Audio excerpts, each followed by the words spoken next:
ছাগলী মাংস কাৰ কাৰ প্ৰিয়? মোৰ বহুত প্ৰিয়। যদিও গৰম হওক যদিও ঠাণ্ডা হওক মই খাই বহুত ভাল পাওঁ।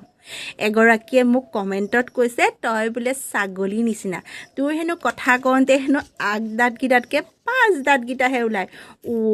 বান্দৰীজনী ইমান সঁচা কথাটো কৈছা, মই মনত পুৰি ৰখা কথাটো। জানা, ছাগলী মাংস মোৰ বহুত প্ৰিয়। আৰু মোৰ দৰে কাৰ কাৰ প্ৰিয়? কাৰোবাৰ যদি ছাগলী মাংস খাবলৈ মন যায় মোৰ পৰা এপিচ এৰুৱাই খাব দেই। গৰম হ'লেও খাব, ঠাণ্ডা হ'লেও খাব, কাৰণ প্ৰিয় বস্তুটো যেতিয়াই তেতিয়াই খাব পাৰি। কাৰণ মই যে ছাগলী, যদি মন যায় কাৰোবাক মোক অৰ্ডাৰ কৰিলে হ'ব, অকণ কাটি দিম, গাৰ পৰা মাংস বেছি আছে যে।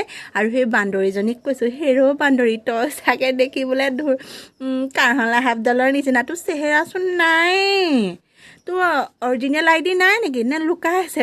মইতো ছাগলী, তই চাগে কিমান কুণ্ড